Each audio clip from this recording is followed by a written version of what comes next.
Yeah. Absolutely. And when you mention core values, there's value for each type to the team. There is value that each type brings to the table. But the other piece to remember before I dive into the core values piece is that DISC is a XY axis graph, right? We are not one or the other. It's not black and white. We are a mixture and a combination of all of them. For instance, I am an ICD.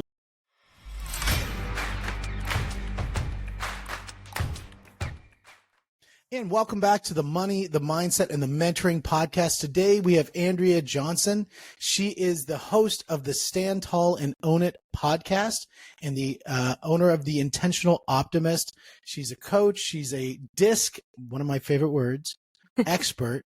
And we're here to talk today about core values, about DISC, about everything that we can do to help understand ourselves better. So thank you very much for joining the show. Oh, I'm always happy to be here. And if this conversation ends up being anywhere as fun as the pre-recorded conversation, it's going to be great.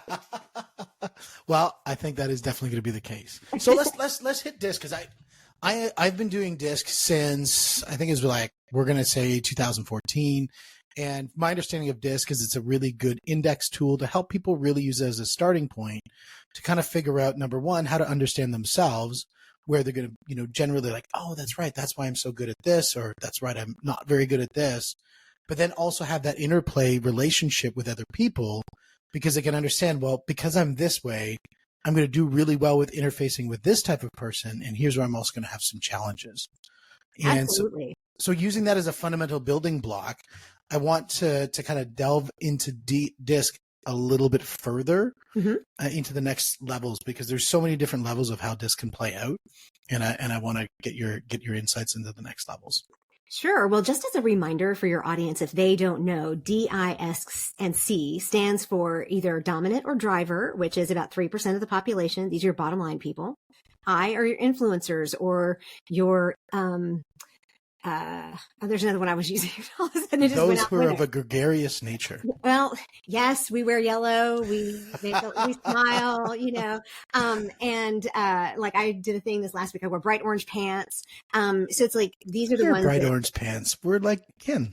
Yeah, well, you're a DI, right? So, there you go. We're the ones that don't mind being noticed. I don't mind. You can throw me up on stage, ask me to talk, and just tell me what you want me to talk about. So about 11% of the population. The S stands for steady, steady. I just keep saying but these are about 69% of the population. These are the backbone of your team. These are in the boat, they're going to be the ones pulling the oars. They're the ones making sure the trains run on time. These are the people, when you worked in change management, Steve, that did not want to change, right? That's why we have to have change managers, because 69% of the people want to keep the status quo. That's not bad. That's really good, right? This is why your teams move forward. And then the C in DISC stands for compliant or creative, depending on what you look at in that. And these are your detail people. These are your accountants. These are your musicians. These are the ones who want to make sure they get it right. So they're going to ask you 10,000 questions, and it's going to drive you as a D nuts. And then they're going to have what they need, and they're going to move on. So that's DISC in a nutshell. But one of the things that I love to highlight with DISC is I grew up in Korea. I grew up in Seoul, Korea. My parents were missionaries, and I went to school with kids from about 65 different countries. Wow. So, yeah. So number one, I had a Korean woman who worked in my home. My parents took Korean language school, and it is the second hardest language for English speaking people to learn how to speak. Now, I just at lunch was watching a K-drama, and I still for sure read all of the English subtitles, because it really is that hard, even though I grew up there.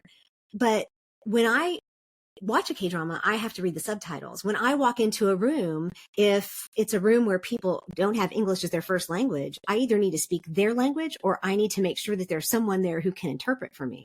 It's in the patterns that we have in our communication style. So if I walked into a Korean post office and just said, hey, I need to buy a stamp, they might look at me and say, But if I walk in and I ask them in Korean, or if I need to go to the restroom and say, 화장실 어디 있습니까?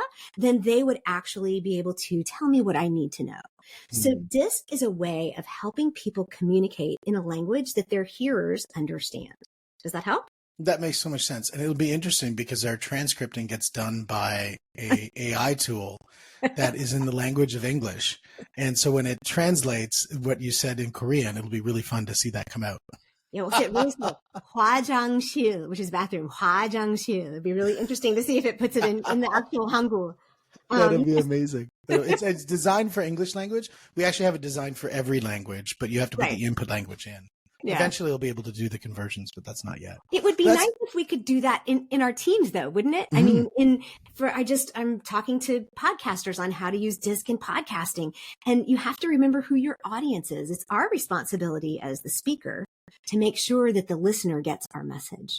And so I love that idea of ownership, right? Yeah. You own the fact that your listeners are either going to engage or they're not going to. And as a speaker, you need that. If they don't, whose fault is it? That's right. It's mine, right? That's right. So if I started saying these things and your eyes just kind of glazed over, I would need to change my tactics real fast. That's right. Start doing jumping jacks in the background or something. Well, so when we look at DISC, and I've heard it said from many things about the index and stuff, but it's interesting to think of it as a language of communication, is that it's sort of how we communicate with our tasks or we communicate with people. Yes. And my D is like Russian and somebody's I is like Spanish, and each of them have different language, and we convert those. And sometimes in the conversion is where we get things kerfuddled. Absolutely. Is that, you're gonna say it, I'm gonna kind of, I think I know what that means. And so I'm gonna respond with my language in my head. Like, I was actually just talking with a guy, we were talking about that, who spoke Russian. And I'm like, when you sleep and you think in Russian, and now you speak in English, when you dream in Russian.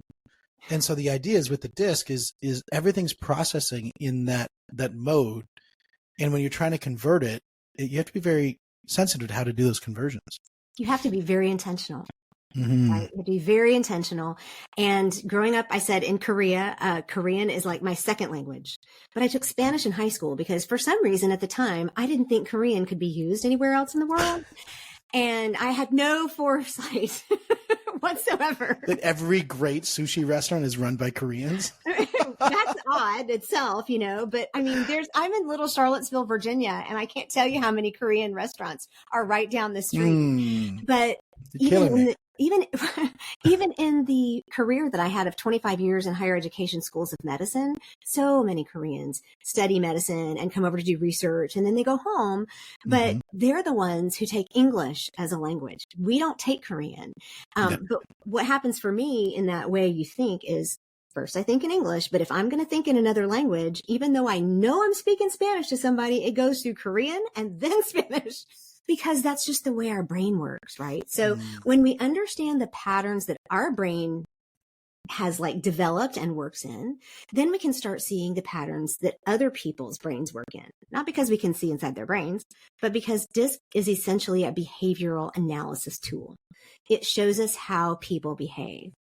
One of the funnest ones I love is giving people the assessment and letting them come back to me and looking at the shock on their face when they find out they're an S.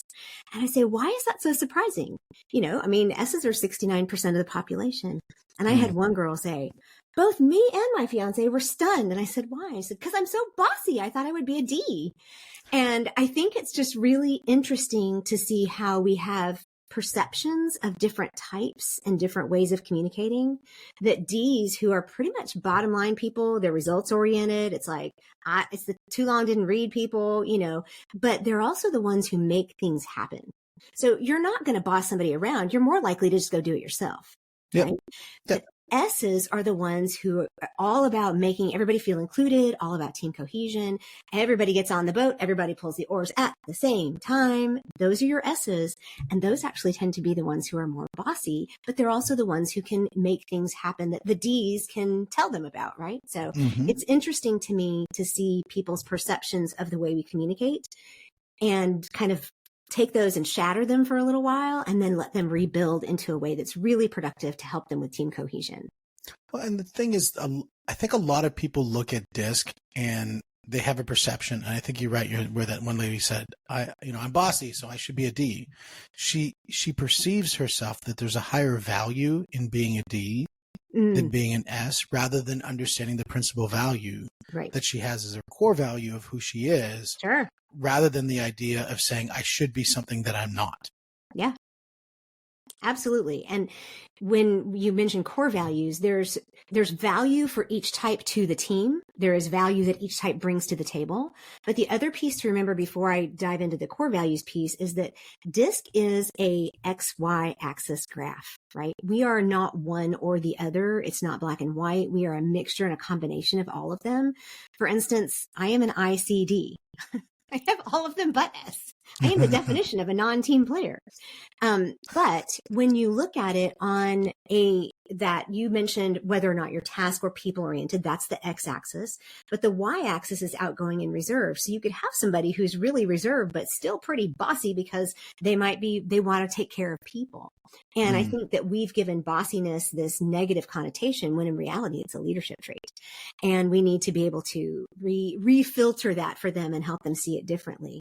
But core values pops up because not only do we understand the language that we speak, but with DISC, but what we have is the way that we're internally wired. And if someone is internally wired to have respect be the most important thing that's their one non-negotiable, and you can't mess with that, it doesn't matter who you are or how you communicate. If you disrespect, you're done. It doesn't matter. How does the DISC tie in? Because I've looked at the DISC where DISC does the level where it says, okay, this is who you are. And then I've seen it where it says, this is how others perceive you DISC.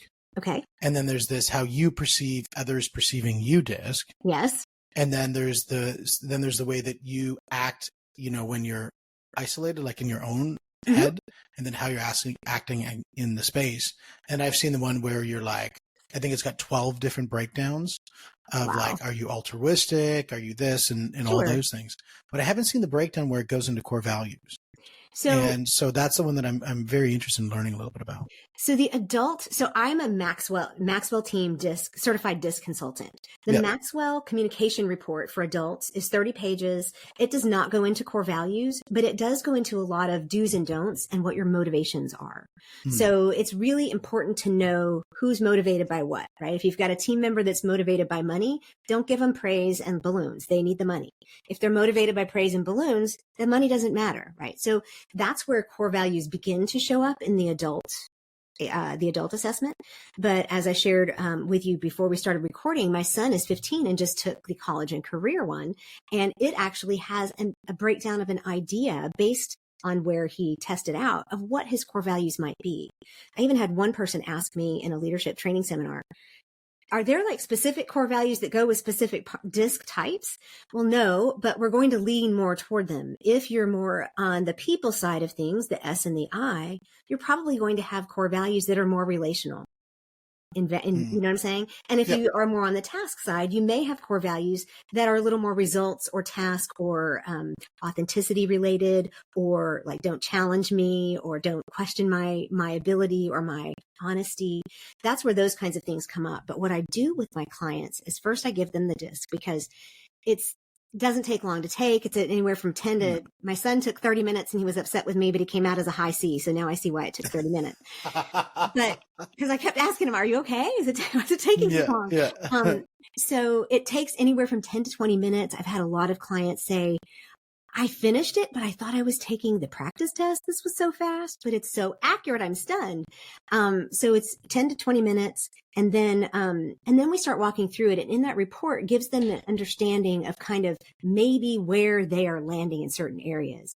Once we start getting into how things play out for them, then we start looking at their core values, helping them uncover the things that are their non-negotiables, those things that are their compass, their North Star. Some people are like, I don't talk about all that touchy-feely inside stuff. Well, for me, it's not even really touchy-feely. For me, it's the things that are in here that make me who I am. That's what I want to communicate well. That's what I want. I want my husband to understand that my top core value is what I would call freedom of thought or autonomy of thought. And for him to be an SC or a CS and be able to, look at me and say, wouldn't you agree that, I don't like, can we start over? Because I mean, you got it, right? Yeah, You picked you're up on it. 100%. Yeah. Yeah. So, for me to be able to finally articulate, because I understood that my core value is not freedom. My core value is freedom of thought. It's autonomy of thought. I'm a critical thinker. I'm a natural deconstructionist. So when I say to him, can we restructure that? How are you going to say that? And so then he thought about it. And now we've come up with, what do you think about this topic? And because one of the things he married me for was my ability to have a really good conversation with him. And a great Saturday morning is when he and I sit across from each other in the living room and have a thorny theological conversation, right? Nice. Which does not sound relaxing to a lot of people, but we appreciate each other for who we are, and being able to articulate my core values in a way that he, like as an I to a C, so that he would understand, meant that now we have way better communication and understanding of each other in our relationship. It makes so much sense, I think, for any couple who's together to get a disc done, both of you, because then you can communicate in the way that that person, that you're going to where they are, not trying to take them where you are. Right. And, you know, I think I'm like 95D, 95I. My S and C is a sliver. And my wife is 95S, 95C, and the other two are slivers. Perfect. And so it's perfect when you know how to communicate. Mm-hmm. It's not so perfect when you're, why is she just not making a decision? Like, let's just go. Why is he moving so fast? Like, why can't he just slow down and just like smell the roses a little bit? Like, you know, the idea of not understanding. And it was only until we did the disc profile that we went, okay, now we know how to communicate with each other. And we go to where that person is. If we're trying to move an agenda, we go to where they are. We don't try to bring them to where we are. Right. And it promotes a better communication strategy. Absolutely. I had a client for about a year and a half that was a veterinary hospital. And one particular physician was the one that kept coming up. I can't communicate with this person. This is too hard. Even the owners, like, I don't get this. And so the manager that I was working with and was my executive coaching client, she was like a mid-level manager, talked to this doctor about it and said, could we do a disc? Because we'd done it on the people that I was coaching, but we hadn't done it on this doctor. And she said, sure, I would love to be understood, right? That was what she said. Turns out she's a pure C. Not many adults come out as one letter, but she came out so high in the C that as soon as they started having conversations, my client looked at me and said, this is a godsend. I cannot believe how much better, because this person was an oncologist, right? So they wanted everything to be done precisely well. Well, I lost my mother to cancer, so I understand. And I worked in the oncology center at Hopkins for almost 12 years. So I understand the desire of someone like that to make sure that everything is done precisely. And as soon as the people around her started understanding that that's where her questions were coming from, that's where her attention to detail was coming from, it cleared. I mean, of course, they're still going to have like some conflicts, but all of a sudden, people understood what they were looking at. And then the same manager, her top core value is reliability. Yep. And core values are by definition reciprocal. I'm going to be reliable and I want you to be reliable. And so she was able to take that in as well and say, here's my core value. I know that you need all this information. You need it done well and you need everything precise. I want you to know you can count on me and I'm going to count on you. And those things layered together really brought so much harmony to that team. Oh, that's so good. Yeah. It's so good. I don't think I've ever seen 100% C or like dominant C to that level. I've seen one where it was, I would say there were about 85 C, and then the other balance was in the D column. And that one is a very strong personality. And knowing how to work with that personality, you can get some great results with that type of personality. Pure task. Yeah, pure task. And as long as they understand that that's how to interface with the I's and the S's, because they can sometimes make collaboration a little bit difficult. You know what we do with really strong D's and C's is we actually turn their communication with the I's and the S's into their task result that they're looking for. So it becomes we gamify it for them. I can't tell you how many D's have benefited from the gamifying of making sure that their communication happens appropriately.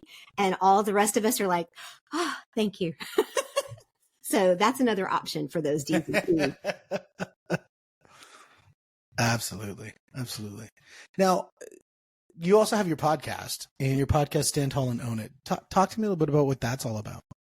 Well, my business name is The Intentional Optimist, and that started all because of my losing my mother to cancer. I was 50, and she died well. I turned 50 in August of 2016, and she died in 2017. And she went in hospice in September. And up until the last minute, she was consistently saying, "What have I not told you? What can I tell you better?" And she was on the floor playing with my 8-year-old adopted son and making sure that she did everything she possibly could. Now, do I think my mother lived a life all the way up until that point that tried to celebrate each day? Sure, I do.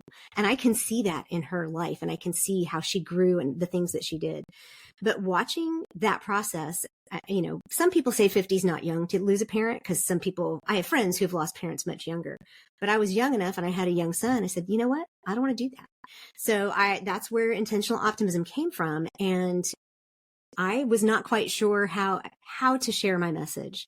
And I listened to a speaking coach, and during the pandemic, I was outside pulling weeds out of my garden. And one of the things she talked about on her podcast was, is podcasting your next stage? And I stood up, looked around to nobody, right? Nobody was there, and said, yes, it is. And I realized, and that's why I do these interviews as well, because the best way for me to communicate is through my actual speaking and talking and seeing your face and the reactions and the conversation back and forth. So it started off as the Intentional Optimist Unconventional Leaders, where I interviewed, I think it was 75 different women for leadership that they didn't recognize, because I want women to see that they are leaders no matter what. And I said, you can lead at any stage in any area. The first person you lead, as Maxwell always says, is yourself.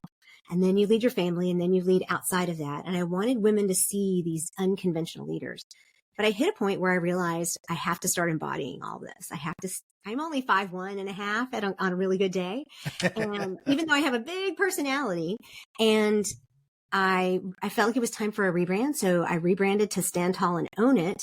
And the purpose of this is to help get my passion across for helping female leaders lead with passion and authenticity, knowing that they can change the culture, any culture, by using their own critical thinking to create imaginatively and lead effectively. And I do all of that through my coaching and my podcasting. So you're going to get a lot of that stuff. I actually just did a series on the 5 different tools that I use. So you can check that out to see what those 5 tools are. The next one's coming out next week, the second week of April. Oh, that's awesome. Yeah. That's awesome. I love Stand Tall and Own It. And I would never have guessed by our conversation. I would have thought you were like 5'10". So 5'1". There we go. We got some amplified height there, but you also have comfort when you sit in the seats on the airplane. So I do. You get both. Yeah. It doesn't matter. I'll take the window seat. That's right. Well, I've definitely enjoyed our conversation today, and DISC really resonates with me.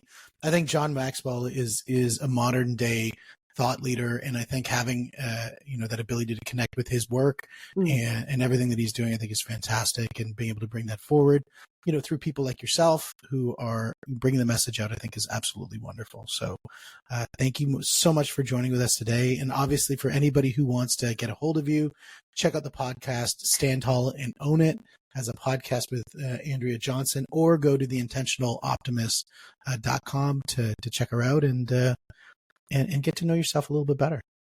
Yeah, thank you. This was a blast. I enjoyed this very much. And I look forward to hearing from somebody who might have a question after this conversation. That sounds amazing. Awesome. And this is the Money, the Mindset, and the Mentoring podcast. We will see you on the next one.